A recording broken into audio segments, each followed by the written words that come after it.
Welcome back guys on the channel, and I'm going to perform way more videos during this summer. Let's heat the things up. Hope you're gonna enjoy, hope you're gonna like it, hope you're gonna donate and bring more of subscribers, your friends, whoever. Let's go. I want to teach you how to kill the Portuguese Gambit. Portuguese Gambit appears after first move e4, and when they play Scandinavian, and you know how Scandinavian is an often opening, you know, like in the practice, and how annoying is it? We always take, and problem is not when they take queen d5. You can find on the channel. I also have the Chessable course. You can get it like killer Scandinavian and killer triangle. But I want to give you the variation where they play modern Scandinavian with the knight f6. Officially, it's considered to be a rare Scandinavian defense for black. It's called modern Scandinavian, but there are like 500,000 games only on one side, actually more than that, being played like knight f6. Another thing is that I know that everyone hates to play against knight f6, or at least you have that very annoying feeling when you see this knight f6, like, oh, this is not a concrete line. How am I supposed to kill it? What am I supposed to do it? And especially when you play d4, and of course this logical developing move, controlling the center, developing pieces, opening up both of our bishops, you especially hate to see when they go with move nothing else but bishop g4. So black here chose to dive into the Portuguese Gambit. It's a very interesting move. It is especially popular and good scoring line in an online chess. And they're just now, you know, like putting you in some sort of like, I would say, opening and theoretical melding point. So what are we supposed to do? To play knight f3, bishop e2, to move the queen, to kick it away with f3. And watch this video and you're going to learn what to do and how to kill it. The killer move here is f3. Since they just made this tempo move attacking our queen, we play f3. And I know that many of the videos online that you're about to find about the Portuguese Gambit, including on my channel, you have series of 8 videos for black how to play the Portuguese Gambit. I explained when they play f3, bishop f5, if they defend the pawn with c4, you just sack everything and you go for a very nice compensation for black. And yes, that's the way it is. Although here I have almost a simple refutation of the Portuguese Gambit. So after f3, they gotta play bishop f5. What happens if they play bishop h5? Don't think it's the same. No, we did not play f3 to chase it away just like that. We're now going to play a killer move. It's h4. I remember ever since I realized thateh4 is a simple refutation of this line, I really enjoyed to play against this line with a bishop h5. It didn't happen, unfortunately, so many times in my practice. I'm talking about my blitz and rapid practice. But when it happens, I feel like very confident, you know, like when I play h4. What's the point? I'm threatening g4 and h5 to trap the bishop. If they play queen d5, now you cannot play g4 because they will simply take and the rook is hanging. So if they play queen d5, you first kick the queen away with tempo, and when the queen gives you check, otherwise they're just going to lose the light square bishop after g4 and h5. So queen e6 is a only move for black. You just go knight g and e2. Now we threaten d5 to remove the queen and to be able to trap the light square bishop with g4 and h5. And now we have g4 and h5 immediately. A simple developing move, and who would say after 7 moves they're just lost? Another thing, instead of queen d5, is when they play bishop g6. Like, they take some sort of precaution measures and they just defend this bishop. Man, you can't read. And you can play an opening like this and to hope for something. And you know what? In general, I always explain that to my students when I teach them against the Scandinavian. When you play against the Scandinavian, just chase away the light square bishop and don't ever make the short castle. Those are like two general and probably most important rules against the light square bishop. So after they play knight e2, they go knight e5. Simply, once again, an idea of knight f4 and h5 is so dangerous. When they play knight e5, hoping to get a pawn back, now we say, okay, now you get a pawn back, but now I'm going to be the one who's going to go for initiative. So h5. After h5, they simply have to go bishop f5. It's the only move, g4, and they should go back with the bishop on d7. You know what? When I play h6, now we are reaching the perfect possible outcome for white here. Black's king side is in danger after a move like h6. I want to play c4 followed by knight c3. White is, we can say clearly better, but from my point of view, this is almost winning for white. Initiative, action, inability to play short castle, full development with c4, knight bc3. White just looks fantastic. And now you would say, okay, Maya, but don't show us this for bishop h5 move. Nobody plays that. Everybody plays bishop f5. Stop, baby. Stop. Calm down. My job as a coach is to show you everything, and then we're going to be discussing other things. Everybody plays bishop f5. Do we agree about that? Yes, we do. Let's go. Bishop f5. Another very important move to remember is bishop b5 check. Why? What's the point of this? Well, the point of bishop b5 is to force them to play knight bd7.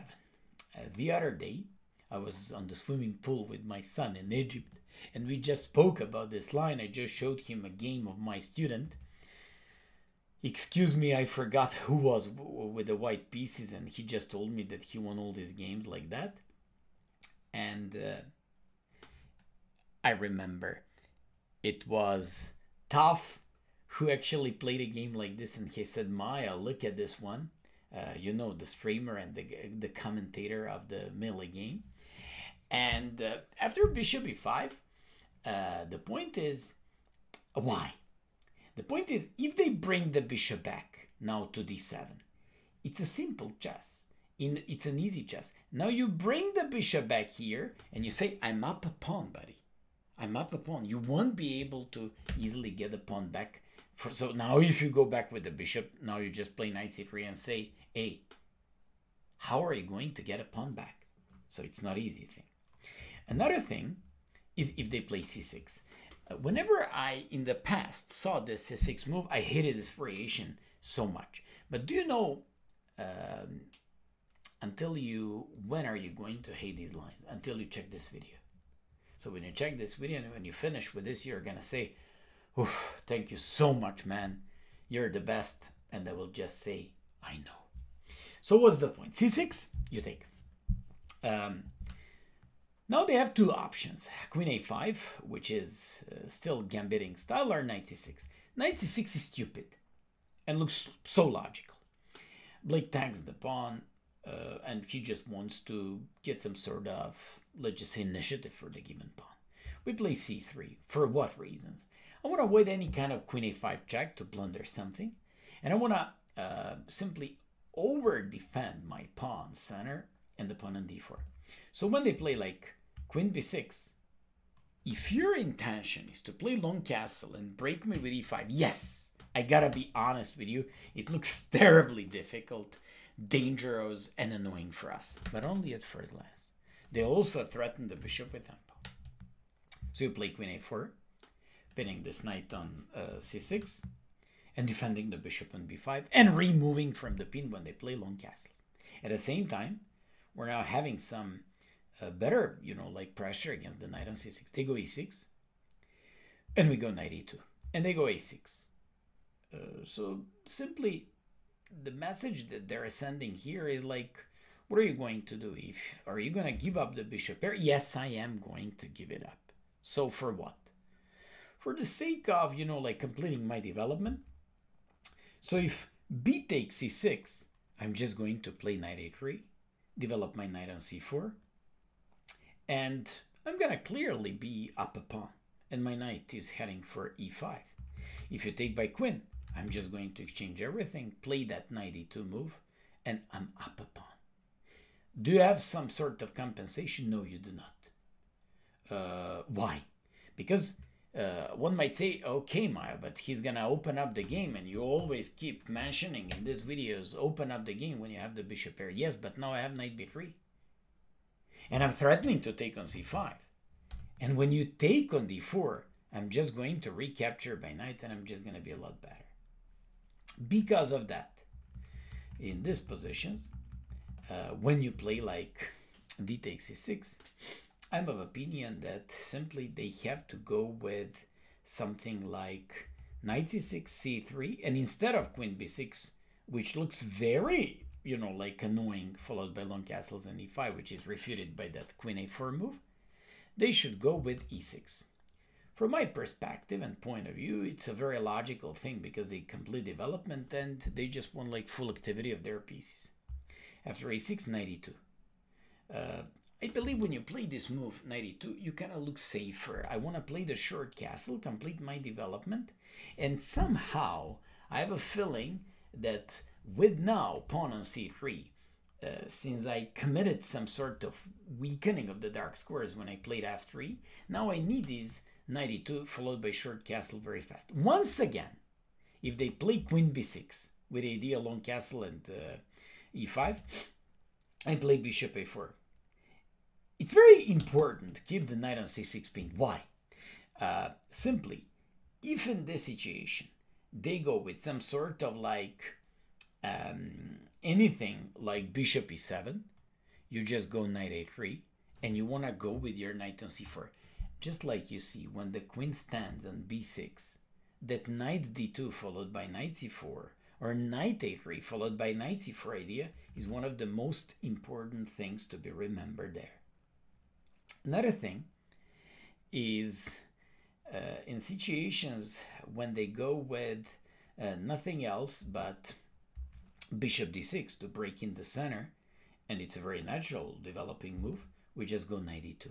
It's a very important novelty that simply kills the whole variation. I gave it in my Chessable course, Butcher the Scandinavian, but if you didn't have a chance to look at it, now you simply have a chance to get it, but you also have a chance to just simply look for the refutation of the Portuguese Gambit on my channel.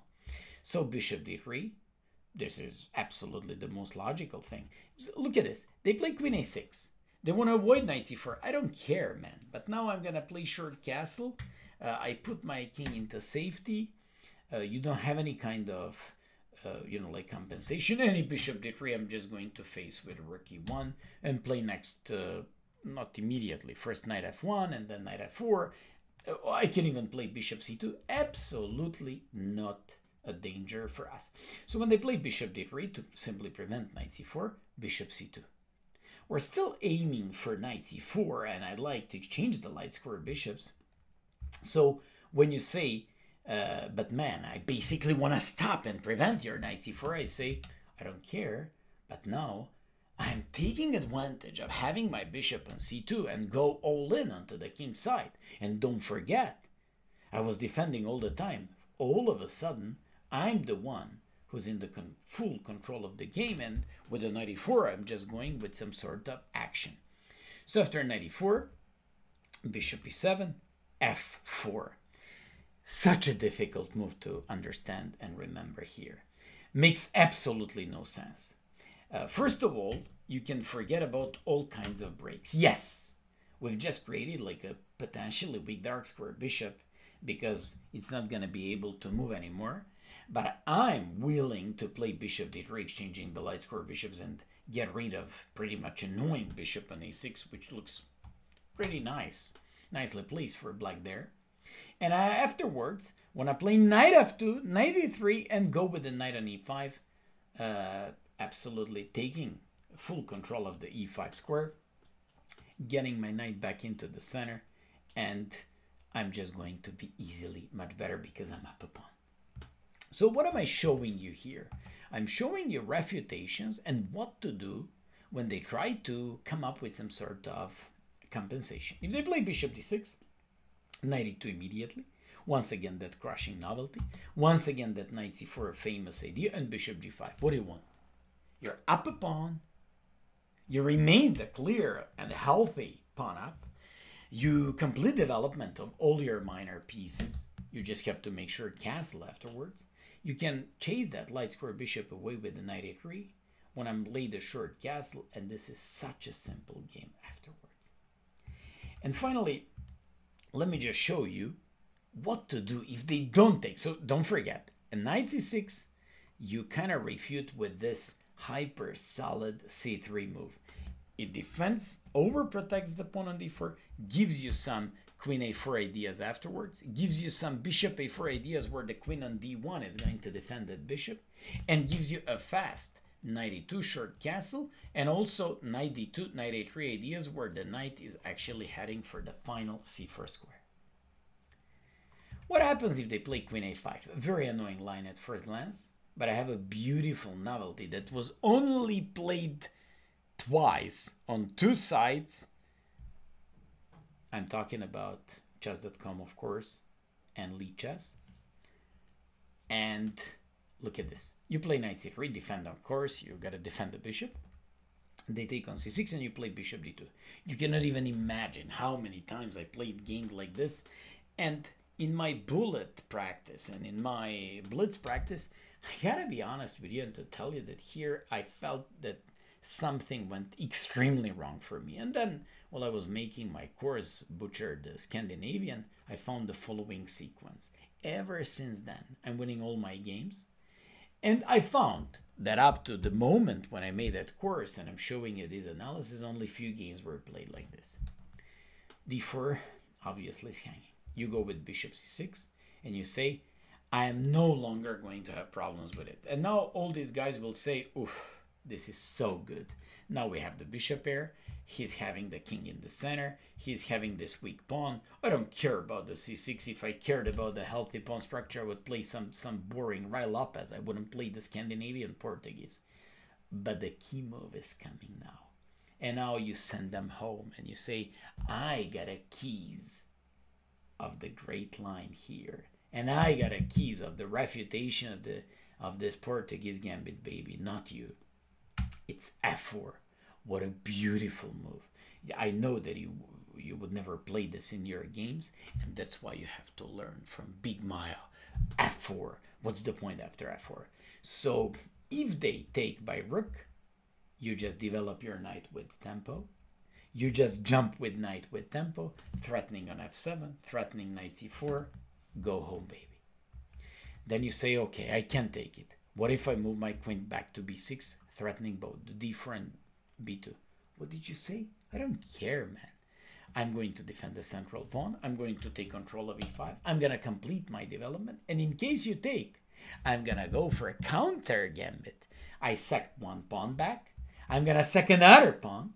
And now I'm playing queen e2, threatening queen a6 with mate, going with queen e5, and see you next time. This final touch shows you everything. This is the point. And you now just threaten what? You don't threaten rook b8 only. You threaten queen b8, king d7, knight e5 with a nice final touch and win. And just like I told you, they can't play after f4 to take on d4 to play queen b6. So they gotta do something. Usually against me in blitz games, they go e6. I go knight f3, defending on d4, threatening knight e5. And when they play queen a6, I'm just saying, okay, let's go. Let's go. I want to neutralize your queen. I want to simply, like start breathing. I'm up a pawn. And if you take, I'll take by knight. And what's the point of taking by knight?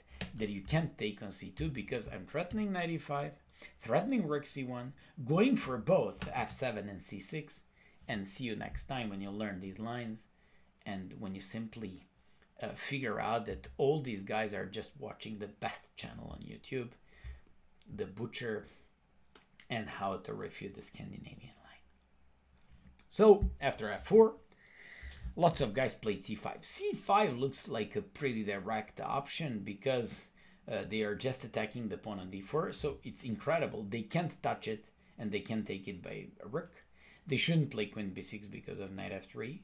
They shouldn't play e6 because of simply the move I gave you, knight f3, and simply when they play c5. For you to remember it easier, anytime and anything they do, we just refute it with knight f3, except c5. Here we gotta take. And when they play e6, we play knight f3. And when they take, we play queen e2. And now, simply, we're not letting them go with the bishop e3 and pin our queen. Also, when I play queen e2, I just want to play knight e5. I'm up a pawn. I like to make a long castle afterward. Your king on b7 turns out to be weaker than my king when I make long castle on c1, and this should be winning for white. We don't have any more issues, and if you need any proof that this works perfectly fine, then I just have to tell you that this happened in correspondence game of two players. And when I simply showed you all these kinds of refutations against seemingly annoying and very direct c6 by black, now you know that I have to play knight bd7. And here, I once again have to mention the name of my student Nikolai from Russia, who told me about the following line like a couple of years ago. Ever since then, I kept developing this variation, and then I finally published in my Chessable course, Butcher the Scandinavian. So after knight bd7, I play knight c3, and that's Nikolai's refutation. You just defend the pawn. When he showed it to me for the first time, I was like very suspicious about this one, and I said, what the hell? Why would I play like this? The point of knight c3 is that I'm defending the pawn. And I'm forcing you to play the following sequence of moves. Almost there is nothing else because we're just up a pawn. So they gotta play e6, bishop a4, b5, and knight b6. Looks like they're about to get a pawn back. We play knight g2, and they get a pawn back with knight bd5. No b4 should work, followed by any knight f to d5, because now I'm opening up the game on another front on the queen side. And white is just with a clear advantage, because simply any b takes a3 should be faced with c4. That's the point. And that's why we play a3. So that's why they have to take it. You take it, and you go castle. We're finally ready to take control of the game. And I just have to tell you that ever since I realized all the secrets of these positions, I'm almost winning all my games without any problems. And not only me, it's not about me. I'm probably the least important in this story. All my young students, all my experienced students, all my students who actually want to finally have a good results against the Scandinavian. What's the point? Traditionally, all the guys in the past used to play e6. Nowadays, e6 is simply, put to be the absolutely bad line. So you play knight g3, you're chasing away that bishop, and play f4, threatening f5. I remember a couple of guys played f5 against me. In order to prevent f5 by white, watch out. If that happens, and if they just lock the dark square bishop, that looks extremely annoying. And that looks kind of problematic for us. But the point about this one is that after they play f5, we go queen e2, going after the pawn, playing rook e1, going after that pawn, playing bishop d2, completing development, and playing the most important move of the line, knight h1. A beautiful maneuver where your knight is heading for e5, obviously, and they're just completely lost. Remembering an idea like this is from fighting with idiotic knight on g3 with a fantastic knight that actually goes for e5 and has full control of the game, and white is easily winning. That's why f5 is bad. There are lots of guys who will say, okay, but Maya, I want to play queen d7 to stop f5. No, you're not stopping f5.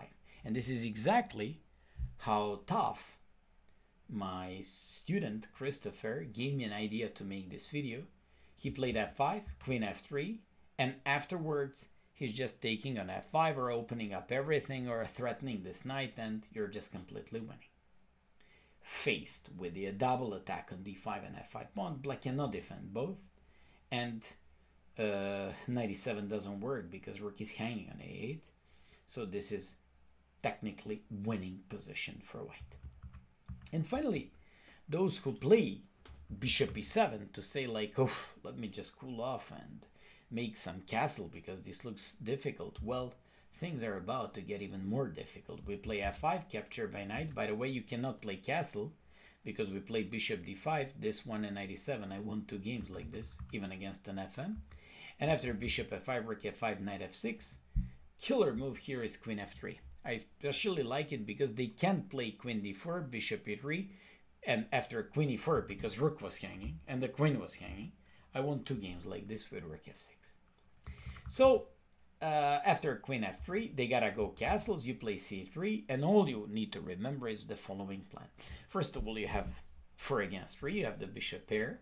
You have 4 against 3 on the queen side. You have an open f-file. You want to play bishop g5, rook a f1, go with g4, g5, and kill this guy. All things considered, all these variations are just completely refuted. According to theory and all these correspondence games, they just go for c5. I found 23 games in the database. This is the human's most common choice. Simply because they want to get some sort of activity, because they play this stupid gambit. You just go with c4. And if they take, you just play bishop a4 and say goodbye to your king. They gotta play knight b6, and now you gotta be very concrete. You sack the pawn, and you don't care if they take on d4 because they're just falling apart afterwards. So they first have to take, and you play bishop g5. This is what you have to remember. They take another pawn, you give check, and the killer move is bishop d1. All these analysis with the text and much more you can find in Chessable Course, Butcher the Scandinavian. My job here is just to present you this analysis in very smooth way and to be able to cope with them really well. Finally, I'd like to show you what became like the main, I would say, mainstream variation by black. It's g6. G6, like, we know how bad it is when you start chasing that light square bishop away after e6, bishop g6, knight g3, f4, f5. So they all go g6. Here, I'm going to give you a game of mine that was played recently online.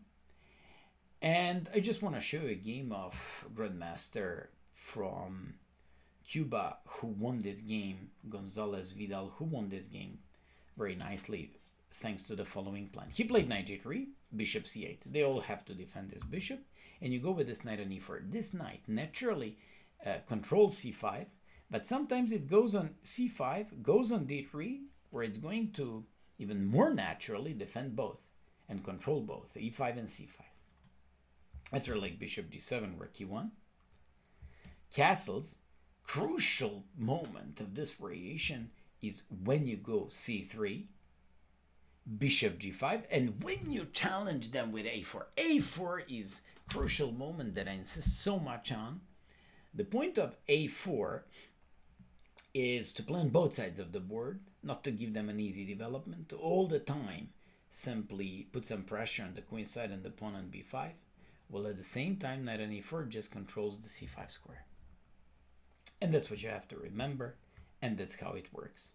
Another guy, Pranav from India, who I met during the COVID in Serbia Open 2021, and who told me, hey Maya, I have been watching your games on Chessbra, and the very next moment I checked his rating, the guy was 26-20 FIDE.